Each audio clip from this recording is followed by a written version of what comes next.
అంటున్నాను, ఇప్పుడు దేవుడు ప్రత్యేకంగా సృష్టించిన 5 ఆడపిల్లలు ఉన్నారు మీకు, ఇద్దరు మీకు ముగ్గురు. అదే వాళ్ళ భవిష్యత్తు ఇది ఏం వాళ్ళని భూమి మీద తీసుకొచ్చిన బాధ్యత మేము తీసుకొచ్చాం కాబట్టి మాదే బాధ్యత కాబట్టి వాళ్ళ చదువులు వాళ్ళ పెళ్ళిళ్ళు అన్నీ ఖచ్చితంగా మేమే చూసుకోవాలి.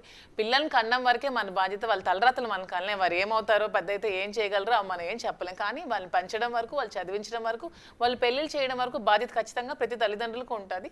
ఆ బాధ్యత మేము తీసుకుంటాం అంతే. దానికి మించి ఇంకేం చేస్తాం పిల్లలకి? వాళ్ళు చదివిస్తాం, ఎఫెక్ట్ కాకూడదు. మీకు ఇంకా ఒక బాధ్యత ఉన్నట్టు. ఇంకొక పాప పెళ్లి ఉంది, శ్రీనివాస్ గారు.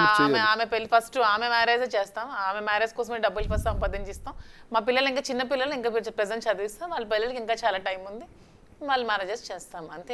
There is no secrecy and there is no jealousies and egos and cunning thoughts.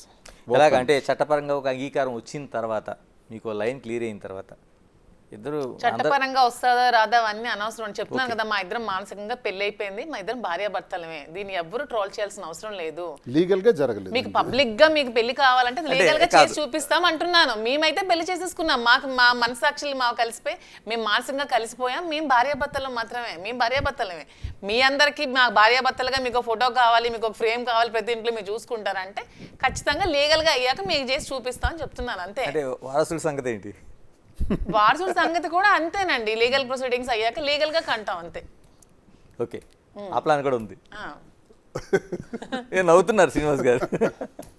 అంటే ఇద్దరు మొత్తం శ్రీనివాస్ అంటే గ్రేట్ లెజెండరీ అండి. తన లెగసీ ఎలాగా కంటిన్యూ అవ్వాలంటే ఒక వారసుడు ఉండాల్సిందే, అతనితో ఆగిపోకూడదని. ఇంకో శ్రీనివాస్ ఉండాలని నా feeling, strong feeling. Right, thank you Srinivas గారు, థ్యాంక్ యూ మాధురి గారు.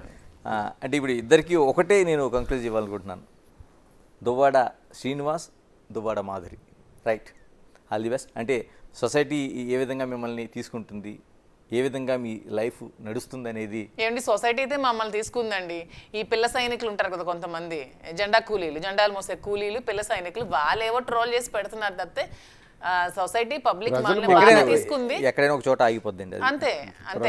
వాళ్ళే ప్రజలు మాకు తీసుకున్న తర్వాత మాకు నమ్మకం ఏంటంటే, ప్రజలకి వాస్తవాలు చెబితే అది వాళ్ళు అది విన్న తర్వాత కావాలంటే అగ్రభాగాన్ని పెట్టగలరు, లేకపోతే నేల మీద తొక్కేయగలరు రథోపాతాలని. ఆ శక్తి ప్రజలకు ఉంది. అందుకే మేమేం ఆలోచించామంటే, మన వాస్తవాలన్నీ ప్రజలకు చెప్దాం, వాళ్ళు వింటారు, వాళ్లే నిర్ణయం తీసుకొని వాళ్లే మనల్ని కాపాడుతారు. పవన్ కళ్యాణ్ వ్యక్తిగత జీవితం కోసం, అసలు ఆ పెళ్ళిళ్ళ కోసం మీరు మాట్లాడిన తీరు, అంటే దాన్ని నేను ప్రస్తావించట్లేదు, కానీ ఏ మనిషి లైఫ్లో అయినా ఎప్పుడు ఏం జరుగుతుందో తెలియదని, ఇప్పుడు మీ లైఫ్లో జరిగింది ఇది అనుకోని ఒక ఘటన, ఏమనిపిస్తుంది దాంతో అప్పటితో పోల్చుకుంటే? మీకు ఆ రోజు చేసిన విమర్శలు, ఈ రోజు నిజ జీవితం. ఈ ఘటనకి కొన్ని నెలలు, సంవత్సరం ముందు నేను ఆ విమర్శ చేశాను. నిజమే, చేసిన దానిలో నేనేమని విమర్శ చేశానంటే, మా వైజాగ్ అమ్మాయి నందిని అనే ఒక అమ్మాయిని ఆయన పెళ్లి చేసుకున్నారు, చక్రధర్ గారు అమ్మాయి. ఆమెకు విడాకులు ఇచ్చిన తర్వాత రేణుదేశాయికి చేసుకున్నారు. ఓకే, అది కరెక్టే, అది నేను తప్పు పట్టట్లా. రేణుదేశాయి గారికి చేసుకున్న తర్వాత మూడో వ్యక్తికి గర్భం దాల్చారు మూడో వ్యక్తి అని నేను అనలా, రేణుదేశాయి గారు అన్నారు. రేణుదేశాయి గారు చాలాసార్లు ఈ విషయం బాధపడేటప్పుడు రేణుదేశాయి గారు పవన్ కళ్యాణ్ భార్యను కూడా చూడకుండా ట్రోల్ చేశారు. ఎవరు? ఈ జనసేన పిచ్చోళ్లే విపరీతంగా ఆవిడని కూడా ట్రోల్ చేసి పడేసినారు. ఆవిడ నన్ను క్షమించండి, నేను ఈ మాట నేను అడిగినందుకు క్షమించండి అని చాలాసార్లు ఆవిడ ప్రాధాయపడి రిక్వెస్ట్ చేశారు కూడా. అంతగా ట్రోల్ చేశారు. వాళ్ళకి ఇది ఉండదు, కామన్ సెన్స్ ఉండదు. సో అది నేను ప్రశ్నించాను, మరి అది నేరం కాదా?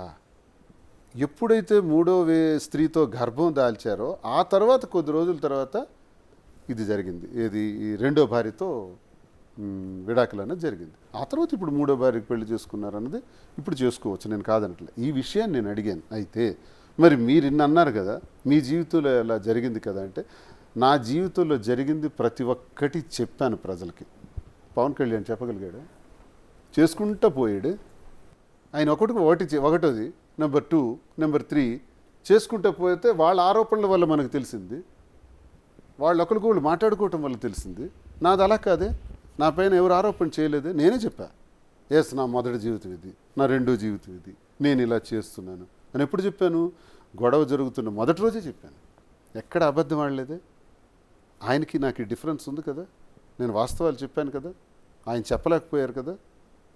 కాబట్టి ఆ విమర్శ తప్ప ఒప్ప అనడం కన్నా పవన్ కళ్యాణ్ చేసుకోవటంలో కూడా 3 పెళ్ళిళ్ళు చేసుకోవడం తప్ప ఒప్ప అంటే ఆయన అవసరం, ఆయనకున్న పరిస్థితులు, ఆయనకున్న ఎటువంటి ప్రభావాలు పరిస్థితులు అటువంటి పరిస్థితికి దారితీసాయో ఆయనకు తెలుస్తుంది, నాకు తెలియదు కదా. ఇప్పుడు నేను చెప్తున్నా, నా పరిస్థితులు బట్టి నేను ఈ నిర్ణయం తీసుకోవాల్సింది వచ్చింది, ఆయన పరిస్థితులు బట్టి ఆయన నిర్ణయం తీసుకున్నారు. కానీ ఈ విషయంలో వ్యక్తిగతానికి సంబంధించిన విషయం, అది పవన్ కళ్యాణ్ గారిది కానీ మాది కానీ. సో ఆ పరిస్థితులు ప్రభావాలే ఇటువంటి స్థితులకు దారితీస్తుంటాయి అన్నది అఫ్కోర్స్ నాకు కూడా అర్థమైంది. దీన్ని ఎక్కువగా మాట్లాడకపోవడం కూడా మంచిదే వ్యక్తిగత విషయాలు. మాధురి గారు, చాలా వరకు మానవ సంబంధాలన్నీ ఆర్థిక సంబంధాలనేది ఒక ప్రధానమైన సూత్రం. అంటే భార్య, భర్త, పిల్లలు, తండ్రి, తల్లి అన్నీ కూడా ఎక్కడో చోట ఒక పిన్ పాయింట్ దగ్గర ఆర్థిక సంబంధాల దగ్గర ఆగిపోతాయి.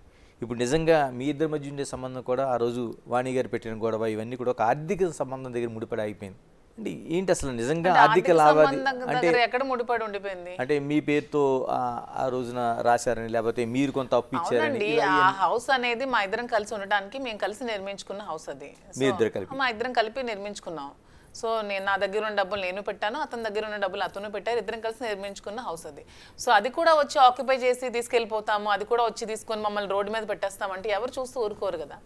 సో మీరు అన్నట్టు ప్రపంచం అంతా సంబంధాలను ఆర్థిక సంబంధం అవ్వచ్చు, కానీ మాధురి దువ్వాడ శ్రీనివాస్ది ఆర్థిక సంబంధం కాదు, అది మానసికమైన సంబంధం మాత్రమే. 100% ఆర్థిక సంబంధం మా ఇద్దరిది కాదు. వాణి గారు చెప్పినంత స్ట్రైట్గా మీరు ఎందుకు చెప్పలేకపోయారండి? మా ఇద్దరం కలిపి ఉండటం కోసం ఒక ఇల్లుని కట్టుకుంటున్నాం, మేము ఉండాలనుకుంటున్నాం అని అమ్మాయి ఎంత స్ట్రైట్గా చెప్పదలుచుకున్నప్పుడు ఎందుకు దువ్వాడ శ్రీనివాసు ఎందుకు చెప్పలేకపోయారు? అంటే తన ఇంటి దగ్గరికి రావటమే మొదటి రోజే పిల్లల్ని కలవటానికి, తండ్రిని కలవటానికి పిల్లలు వచ్చారు అని చెప్పింది. పిల్లలు కలవటానికి అలా రావటం ఏంటి? మీడియా ఎందుకు పిల్లలు కలవటానికి? కారాలు, నిచ్చెన్లు, రాడ్స్ ఇవన్నీ ఎందుకు? ఒక ప్లాంట్గా వచ్చింది. 2వ రోజు అలాగే వచ్చి డోర్లన్నీ విరగ్గొట్టి లోపల ఎంటర్ అవడానికి వచ్చారు. 3వ రోజు 4వ రోజు టెక్కల్లో నువ్వు ఉండకూడదు, ఇంకెక్కడికైనా పోవాలి, ఎమ్మెల్సీగా ఉండకూడదు, రాజీనామా చేయాలి, లేనిపోని మాటలంటూ ఆడిన అర్థం పర్థం లేని మాట్లాడారు. లాస్ట్గా ఆమె ఏం చెప్పారంటే ఇంటిలోకి నేను ఎలాగైనా వస్తాను అని చెప్పారు. అప్పుడు ఇంటి సందర్భం వచ్చింది, ఈ ఇల్లు నాకు కావాలి అన్నది. ఇల్లు నీకు కావాలి అనుకునేటప్పుడు ఇల్లు నాది కాదు ఇది అంటే. నేను ఇంకోటి చెప్పాను, ఎప్పటికైనా నా తరం తర్వాత నేను అయిపోయిన తర్వాత పిల్లలకు వస్తుంది, ఎక్కడికి వెళ్ళిపోతుంది. కానీ మీరు అది అంతవరకు ఆగలేదే, ఆగకుండా ఇల్లు కూడా నాకు ఇచ్చేయాలి అనేటప్పుడు ఆ ఇల్లు కట్టడంలో తన భాగస్వామ్యం కూడా ఉంది కాబట్టి నేను ఆ ఇల్లు ఎలా ఇవ్వాలి? అప్పు తీర్చేనే ఇవ్వాలి, ఆ అమ్మాయికి డబ్బులు మళ్ళీ నేను అందించి రిజిస్ట్రేషన్ చేయాలి. అలాంటి పరిస్థితుల్లో నేను రిజిస్ట్రేషన్ చేయలేను కాబట్టి ఉన్న ఆస్తులన్నీ చేసేస్తాను, ఇది ఒక్కటి మాత్రం నేను ఇవ్వలేను అని నేను చెప్పాను. వినలేదు, దానికోసమే గొడవ పెట్టారు. గొడవ పెట్టేటప్పుడు మరి ఇంకెందుకు, అప్పుడు డబ్బులు ఇచ్చే పరిస్థితి అదే లేదు కాబట్టి వెంటనే ట్రాన్స్ఫర్ చేసేసాను, మాధురి పేరున ట్రాన్స్ఫర్ చేశాను. ఇది జరిగిన కథ. ఇప్పుడు అది నేను ఇవ్వకపోతే ఆమె పేరున మరి ఆ డబ్బులైనా ఇవ్వాలి కదా, లేదా వాణి అయినా ఇచ్చే డబ్బులు తీసుకోవాలి. తను చెప్పారు నాకు 2 కోట్ల వరకు నేను ఇచ్చాను, శ్రీనివాస్ గారు తిరిగి ఇవ్వాలనే ఉద్దేశంతో నేను ఇవ్వలేదు, వాణి అయినా సరే నాకు ఆ డబ్బులు ఇచ్చి తీసుకోవచ్చు అని చెప్పారు. మరి ఎందుకు ఆ పని చేయలేదు ఆమె? మరి ఆ అప్పు ఎలా తీరుస్తాం ఆమెది? కాబట్టి ఇల్లు రాశాను. ఇలాగ జనాల నుంచి, పబ్లిక్ నుంచి, అంటే ఆ రోజున మొదట జరిగిన ఘటన దగ్గర నుంచి ఇప్పటివరకు చూసుకుంటే పబ్లిక్ యాక్సెప్టెన్సీ మీకు ఎలా ఉంది? అంటే ఆ రోజు నిజంగానే చాలా వరకు ఒక ఆశ్చర్యకరమైన విషయంగా చూశారు. అంటే శ్రీనివాస్ గారు ఏంటి, మాధురి గారు అనే ఒక ఆవిడతో సంబంధం ఏంటి అనేది ఒక పెద్ద చర్చ అన్నది. రాను ఏమనిపిస్తుంది మీకు? అంటే పెద్ద చర్చ నుంచి రాను జనాలు నిజాలు తెలుసుకోవడం స్టార్ట్ చేశారు. సో వాళ్ళు కూడా యాక్సెప్టెన్సీ ఉంది, మమ్మల్ని ఎక్కడికైనా చాలా ప్రేమతో ఆదరిస్తున్నారు. అసలు వాళ్ళ ఇంటి ఆడపిల్ల నన్ను చూసుకుంటున్నారు. నాకు కొన్ని దగ్గర నాకు కళ్ళు చెమర్చే సిచ్యువేషన్స్ కూడా నాకు ఎదురయ్యాయి. ఒకరోజు ఒక బ్యూటీ పార్లర్కి వెళ్తే ఫారెన్ నుంచి ఒక ఆవిడ వచ్చారు. అంటే ఆవిడ వైజాగ్ ఆవిడ, అక్కడ అడ్వకేట్ తను. నా కోసం ఒక 2 hours వెయిట్ చేసింది నన్ను కలవడానికి. వెయిట్ చేసి వాళ్ళ ఇంటికి తీసుకెళ్ళి నన్ను ఒక ఆడపిల్లలా ట్రీట్ చేసి పంపించి చీర బొట్టు అన్నీ పెట్టి పంపించడం జరిగింది. ప్రతి ఒక్కరు కూడా వాళ్ళ ఇంటి ఆడపిల్లలా నన్ను ఆదరిస్తున్నారు. అవన్నీ చూస్తే నాకు చాలా హ్యాపీగా అనిపిస్తుంది. వాటితో పోల్చుకుంటే ఈ ట్రోల్స్ అనేవి నాకు 0 అనిపిస్తుంది. వాళ్ళ ప్రేమ ముందు ఇలాంటివన్నీ నా బ్యాక్ సైడ్ ట్రోల్ చేసే వాళ్ళకి అవన్నీ ఒక 0 అనిపిస్తుంది నాకు. వీళ్ళ ప్రేమను చూస్తుంటే పబ్లిక్ యాక్సెప్టెన్స్ చాలా బాగుందండి. మా ఇద్దరిని చూస్తే వాళ్ళ కళలో ఒక యాంగ్జైటీ, ఎక్సైట్మెంట్, హ్యాపీనెస్ కనిపిస్తున్నాయి. ఎక్కడికి వెళ్ళా మమ్మల్ని కలవడానికి ఎక్కడెక్కడి నుంచి మా ఇంటికి వస్తున్నారు. ఓ మొన్న ఇక్కడ వైజాగ్ అరకు దగ్గర నుంచి వాళ్ళు ట్రైబల్స్, అసలు వాళ్ళకి ఏం తెలిసిందో కూడా తెలియదు. మమ్మల్ని కలవడానికి పాపం రూమ్ ఛార్జెస్ కూడా లేక బస్సులో అలా తిరిగి నైట్ అంతా బస్సులో ఇచ్చాపురం వరకు ట్రావెల్ చేసి మళ్ళీ బ్యాక్ వచ్చి మార్నింగ్ మా ఇంటి దగ్గర దిగి మమ్మల్ని కలిసి వెళ్ళడం జరిగింది. అవన్నీ చూస్తే మాకు చాలా హ్యాపీగా ఎంతగా ఉంటే మేము హైవేలో వెళ్తుంటే కార్ నెంబర్ చూసి వెనక నుంచి కార్ నెంబర్ చూసి ఓవర్టేక్ చేసి వచ్చి పరిగెడుతున్నారు మమ్మల్ని కలవడం. కార్ ఆపమంటున్నారు, ఫోటో తీసుకుంటా అంటున్నారు. కార్ నెంబర్ వాళ్ళకి ఎలా తెలుసు అంటే ఎంతగా ఇది వెళ్ళిందో చూడండి గ్రౌండ్ లెవెల్కి. నేను మీ ఇద్దరిని ఒకటే అడగదలుచుకున్నాను, ఎందుకంటే అంత సొసైటీలో అంత యాక్సెప్టెన్స్ ఎందుకు వచ్చింది అసలు? ఎందుకంటే మా వైపు నిజం ఉంది, నిజాయితీ ఉంది. సో అందుకనే వాళ్ళు అంటే accept మీ చేస్తారు. ఇద్దరి వైపు నిజం అనేది ఎప్పటికైనా గెలుస్తుంది అనే దానికి మేమే ఎగ్జాంపుల్. నిజం గెలిచింది కాబట్టి వాళ్ళందరూ మమ్మల్ని యాక్సెప్ట్ చేశారు, మమ్మల్ని అలా ప్రేమగా చూసుకుంటున్నారు. మాలో నిజాయితీ లేకపోతే అలా చేసి ఉండేవాళ్ళు కాదు. సో మాలో నిజాయితీ ఉంది కాబట్టి ప్రజలు కూడా మమ్మల్ని యాక్సెప్ట్ చేశారు, అంతే విధంగా ఆదరిస్తున్నారు. సో వాళ్ళందరికీ మేము టెక్కలి నియోజకవర్గం ప్రజలకు ఎప్పుడో ఎప్పుడో తెలుసు తెలుసు. మా ఈ నియోజకవర్గ రెండు రాష్ట్రాలకి ప్రజలందరికీ ఇప్పుడు తెలుస్తుంది. ఇది బయట మీకు తెలియటం లేట్ కానీ మా స్థానిక ప్రజలందరికీ తెలుసు. ఓకే, వాళ్ళు ఇది పట్టించుకోరు, ఇది మాకు ఎప్పుడో తెలిసిన గొడవే కదా అంటారు.